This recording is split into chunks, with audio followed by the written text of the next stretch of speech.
Dr. Zix Norp, the lead xenobiologist of the Galactic Science Academy, prided himself on his composure. He'd spent cycles studying the most terrifying creatures in the known universe without so much as a quiver of his tentacles. But today, as he stared at the grainy footage playing on the holographic display, he felt an unfamiliar sensation creeping up his spinul's panic. "By the 7 moons of Crixus," he muttered, his voice a mixture of awe and horror. "What in the name of science did we just witness?" His colleague, Professor Blorp, a gelatinous mass of highly intelligent goo, burbled in agreement.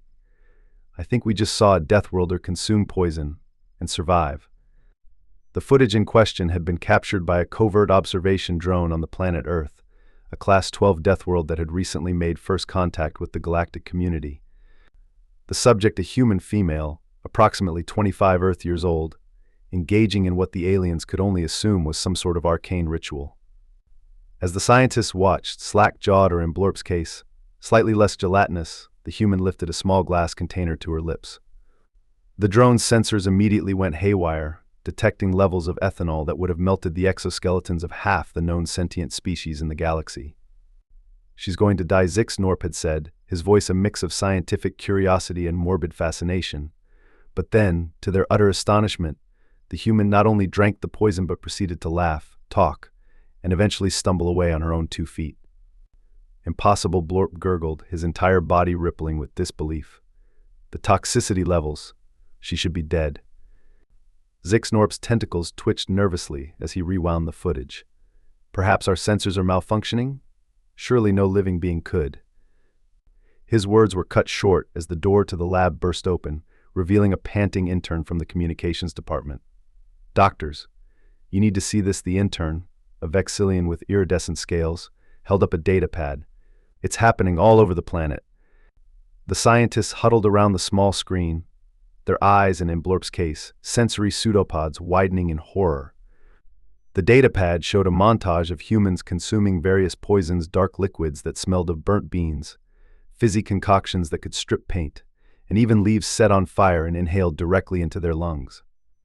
"Great galaxies," Zix Norp whispered, his voice a mix of fear and fascination. "They're not just surviving, they're enjoying it." Blorp oozed closer to the screen, his gelatinous form quivering with a mixture of scientific curiosity and sheer terror. But why? What possible evolutionary advantage could this serve? The intern, still catching his breath, managed to squeak out, "That's not even the worst part. Look at this." He swiped to a new video, this one showing a group of humans gathered around a table.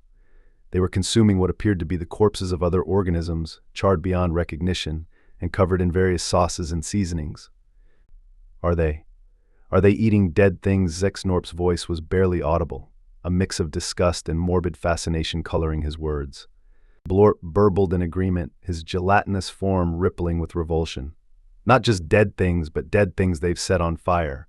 And look, they're seasoning them with chemicals that would corrode our sensory organs." The scientists watched in horrified silence as the humans on screen laughed, talked, and consumed their charred prey with evident enjoyment. One human even had the audacity to complain that their meal wasn't spicy enough, proceeding to add more caustic chemicals to their plate.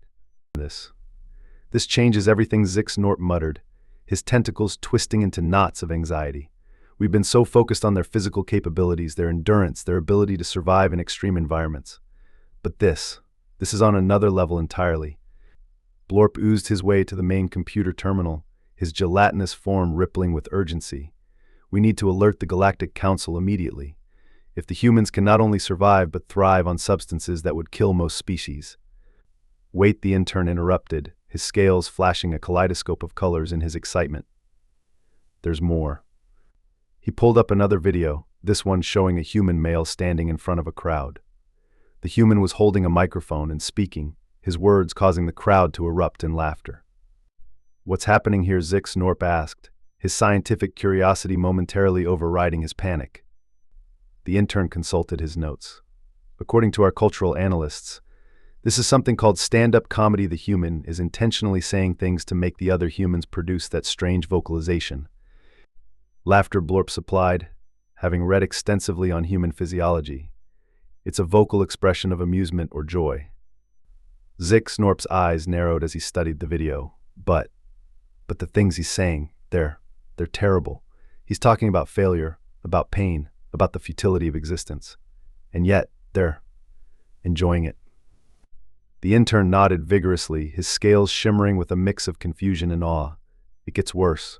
Look at this next clip. The screen changed to show a human female, tears streaming down her face as she watched a flickering screen. The audio sensors picked up dramatic music and dialogue. Is she in pain? Zix Norp asked, his voice a mixture of concern and scientific interest. The intern shook his head. No, doctor. According to our analysis, she's watching something called a tragic movie. She's deliberately exposing herself to stimuli that cause emotional distress. For entertainment. Blorp's gelatinous form quivered with disbelief. Let me get this straight. These Deathworlders not only consume poison for pleasure, eat dead, burn things, and laugh at their own misfortunes, but they also intentionally make themselves sad, for fun. Zix Norp's tentacles were now so tightly knotted that he resembled a sentient pretzel. This is beyond anything we could have imagined. The psychological resilience required to not just survive these experiences, but to actively seek them out. The lab fell into a stunned silence, broken only by the soft burbling of Blorp's anxious gelatinous form and the whirring of data processors struggling to make sense of the information. Finally, Zix Norp spoke, his voice a mix of awe and terror. We need to compile all of this data immediately. The Galactic Council needs to be informed. Blorp oozed his way to the communication console. What do we even tell them? That the Deathworlders are invincible, the intern suggested, his scales flashing a deep, worried purple. No, Zix Norp said, his voice filled with a newfound respect and fear for the humans. We tell them that we've grossly underestimated the Deathworlders. Their physical resilience is just the tip of the iceberg. Their true strength, it's in their minds. As the scientists frantically began compiling their report, the screens around them continued to play scenes of human life. A group of friends laughing uproariously at a joke about death. A couple sipping bitter bean juice while discussing their daily struggles. A child falling, crying, then getting up to try again, giggling all the while. To the alien observers, it was a portrait of a species that didn't just survive adversity, it reveled in it. A species that turned poison into pleasure, pain into laughter, and fear into entertainment. And as the report was sent off to the Galactic Council, one thing became abundantly clear: the galaxy was not ready for humanity. Meanwhile, on Earth, blissfully unaware of the panic they were causing among the galactic scientific community, life continued as normal. In a small apartment in New York City, Sarah, the unwitting star of the alien scientist's first video, was nursing a hangover with a cup of extra strong coffee. Her friend Mike was sprawled on the couch, groaning dramatically. "Uff, I feel like I've been hit by a truck," Mike whined, his voice muffled by the pillow he'd pulled over his face. "Why do we do this to ourselves?" Sarah laughed, wincing slightly at the sound of her own voice. "Because it's fun, you lightweight. Besides, what doesn't kill you makes you stronger, right?" Mike lifted the pillow just enough to glare at her. "Pretty sure that's not how hangovers work, Sarah." "Oh, come on," Sarah grinned, taking another sip of her coffee. "You have to admit, last night was epic. Remember when you tried to convince that guy at the bar that you were a time-traveling pirate?" Despite his discomfort, Mike chuckled. "Oh God, I'd almost forgotten about that. Did he actually believe me?" For a solid 10 minutes, Sarah confirmed, her laughter mixing with a groan as her head throbbed. "Until you tried to pay for your drink with a plastic doubloon from your kid nephew's treasure chest." They both burst into laughter, then immediately regretted it as their headaches intensified. "Ow, ow, ow," Mike muttered, still grinning. "Okay, no more laughing, or moving, or existing." Sarah rolled her eyes, pushing herself off the couch. "Drama queen. Come on, I'll make us some greasy breakfast. Nothing cures a hangover like clogging your arteries." As Sarah moved to the kitchen, she passed by her bookshelf. Among the novels and textbooks, there was a small, framed quote that read, "Life is pain, Highness. Anyone who says differently is selling something." She paused, smiling at the quote despite her headache. It was from her favorite movie, The Princess Bride, a perfect blend of romance, adventure, and sardonic humor. She'd watched it countless times, laughing at the wit, swooning at the love story, and yes, even tearing up at the emotional moments. In the kitchen, Sarah started frying up some bacon, the sizzling sound and greasy aroma filling the apartment. Mike groaned from the living room, a sound that was equal parts misery and anticipation. "Is that bacon I smell?" he called out, his voice still rough from the previous night's adventures. "Yep," Sarah called back, cracking eggs into the pan. "Fried in its own fat, just the way our arteries hate it." As she cooked, Sarah's mind wandered to the stand-up show they had tickets for next week. The comedian was known for his dark humor, joking about everything from personal failures to the existential dread of human existence. She couldn't wait. Little did Sarah know that light years away, her morning routine was causing a galactic panic. The bacon she was casually frying would have been considered biological warfare on some planets. The coffee she was drinking could have powered a small spacecraft. And her ability to laugh about her pain and discomfort, utterly terrifying to most sentient species in the galaxy. Back in the Galactic Science Academy, the panic was reaching fever pitch. The report sent to the Galactic Council had caused an emergency session to be called. Representatives from all corners of the galaxy were gathering to discuss the human situation. Dr. Zix Norp and Professor Blorp found themselves ushered into a grand chamber, surrounded by beings of all shapes, sizes, and consistencies. The air was thick with tension and the acrid smell of fear pheromones. At the center of the chamber, a holographic display showed a montage of human activities. A group of teenagers riding gravity-defying metal contraptions down steep inclines. A human inserting needles into their skin for decorative purposes. A crowd cheering as two humans engaged in ritualized combat for entertainment. The chief counselor, a being of pure energy contained within a shimmering force field, spoke first. "Esteemed colleagues, we have gathered here today to address a matter of utmost galactic importance. The Deathworlders, known as humans, have displayed abilities that defy our understanding of biology, psychology, and common sense." A murmur rippled through the assembled aliens. Zix Norp's tentacles twisted nervously as he stepped forward to present their findings. "Esteemed council," he began, his voice a mix of scientific detachment and barely concealed awe. "Our observations have revealed that humans routinely engage in activities that would be fatal, or at least extremely harmful to most known species." He gestured to the holographic display, which now showed a human consuming a bright red vegetable. This plant, which they call a chili pepper, contains a chemical compound that binds to pain receptors, essentially tricking the body into thinking it's being burned alive. Gasps echoed through the chamber. A representative from a species evolved from sentient plants fainted outright. And yet Zix Norp continued, "Humans not only tolerate this sensation, but many actively seek it out. They incorporate these pain-inducing plants into their food, competing to see who can withstand the most agony."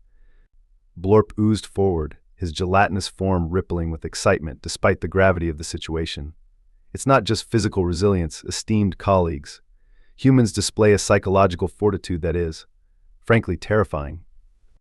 The holographic display shifted to show a human watching a screen, tears streaming down their face. This human is engaging in an activity they call watching a tearjerker. They are intentionally exposing themselves to stimuli that cause emotional distress. For entertainment. The chief counselor's energy form flickered with disbelief. "Are you suggesting that these Deathworlders derive pleasure from pain and suffering?" Zix Norp's tentacles twisted into an approximation of a shrug. "Not exactly, chief counselor. It's more complex than that. They seem to use these experiences to grow stronger, to build resilience. They have sayings like, 'What doesn't kill you makes you stronger, and pain is just weakness leaving the body.'" A collective shudder ran through the assembly. The idea of intentionally seeking out hardship was so alien to most species that they could barely comprehend it. Blorp burbled thoughtfully. "There's more, esteemed colleagues. Humans have developed a coping mechanism they call humor. They laugh at their pain, their failures, even their existential dread. Observe." The holographic display now showed a human standing on a stage, addressing a crowd. The human was talking about the inevitability of death, the futility of existence, and the constant disappointments of life. And the crowd was laughing. This, Blorp explained, his gelatinous form quivering with a mix of fear and fascination, is what humans call stand-up comedy. The human on stage is a comedian, someone who has made a profession out of making light of life's darkest aspects. The chamber erupted into chaos. Representatives argued loudly about the implications of these findings. Some called for immediate quarantine of Earth. Others suggested studying humans to learn their secrets. A few even proposed accepting humans into the galactic community, arguing that such resilience could be a valuable asset. As the debate raged on, the holographic display continued to show scenes from Earth.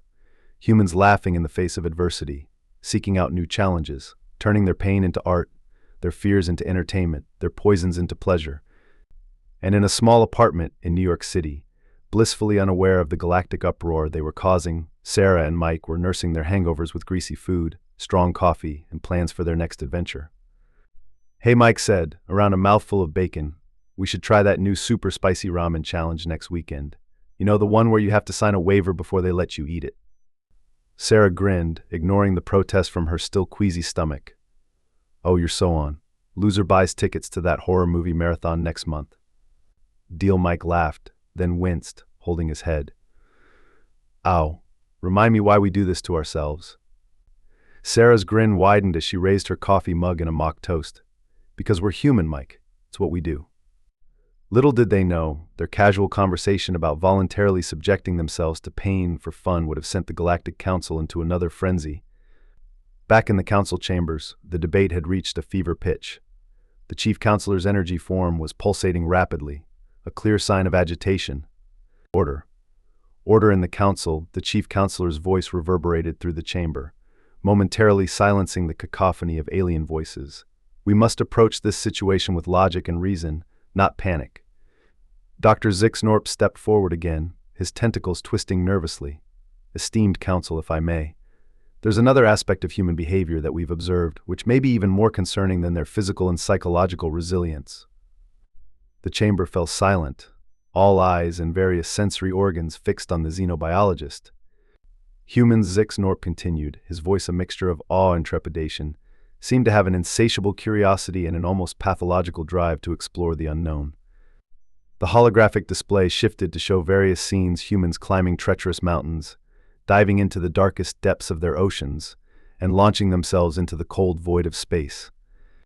"They have a saying," Blorp added, oozing forward.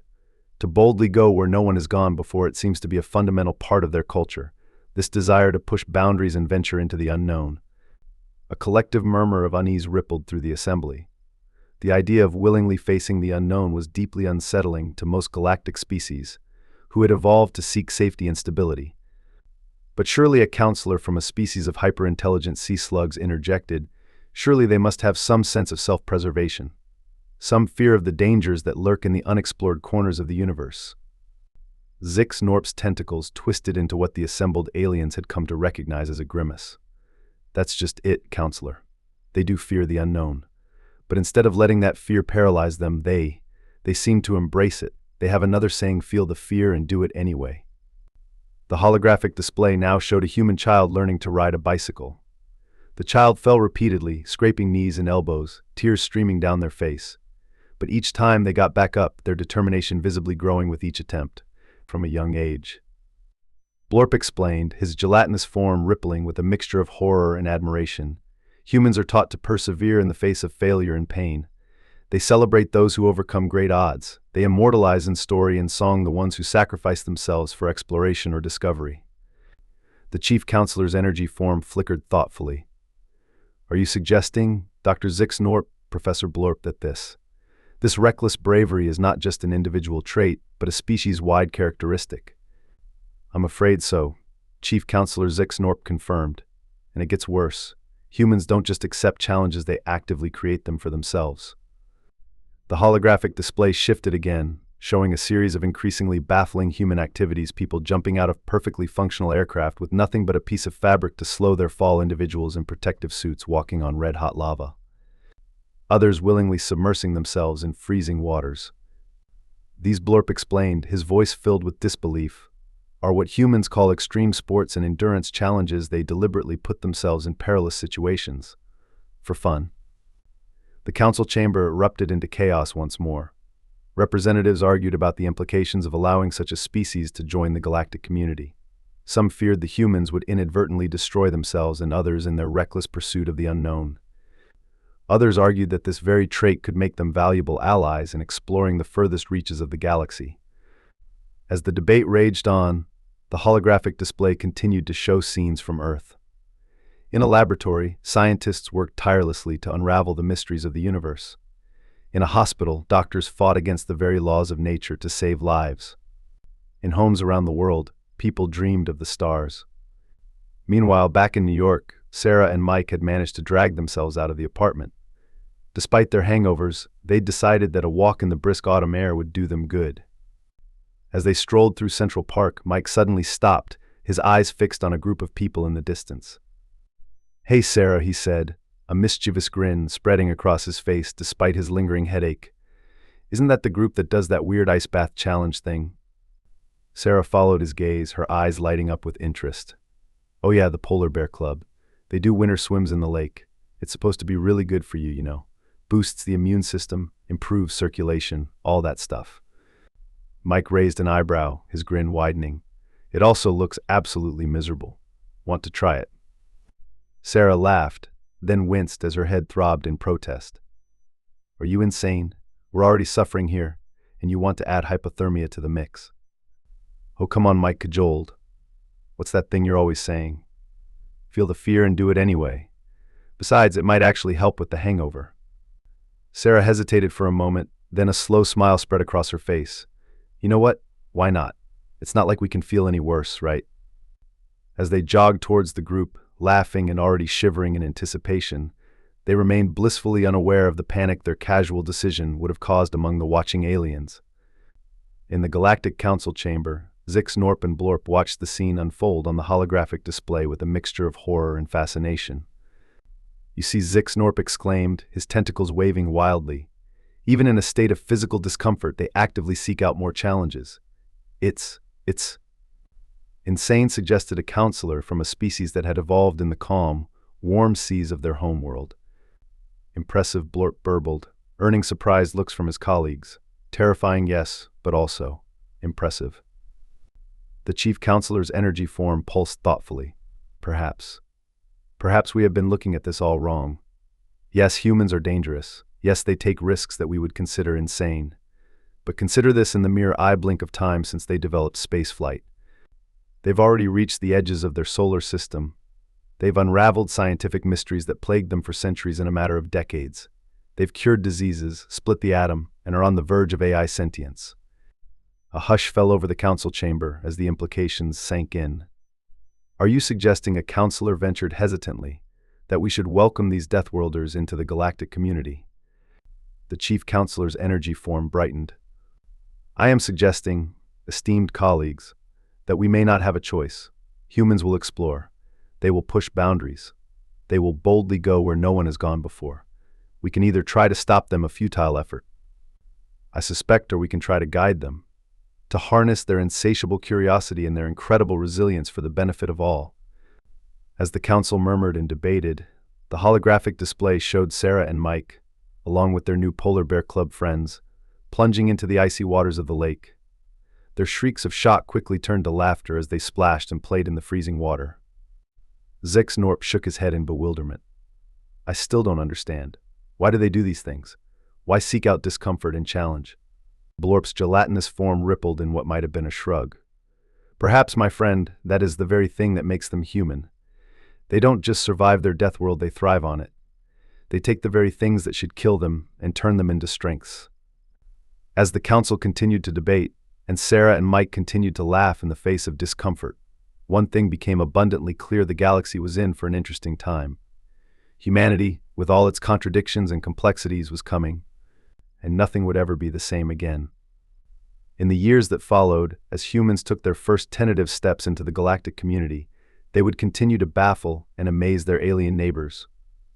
They would turn deadly planets into thriving colonies, treat with species that most considered too dangerous to approach, and push the boundaries of science and exploration further than anyone had thought possible. And through it all, they would laugh. They would love. They would dare greatly and sometimes fail spectacularly. But always, always they would get back up and try again. Because that's what humans do. In a universe full of wonders and terrors, they feel the fear and do it anyway. As for Sarah and Mike, their ice bath adventure was just the beginning. In the years to come, they would climb mountains, dive with sharks, and eventually, when humanity reached for the stars, they would be among the first to volunteer for deep space exploration. And somewhere out there, in the vast expanse of the cosmos, Dr. Zix Norp and Professor Blorp would watch in amazement as the Deathworlders who drank poison for fun reshaped the very face of the galaxy. After all, in a universe full of impossibilities, Who better to achieve them than the species that turned surviving into an art form? Humanity had arrived on the galactic stage, and the show was just beginning. The real question was the galaxy ready for humanity? Only time would tell. But one thing was certain, it was going to be one hell of a ride.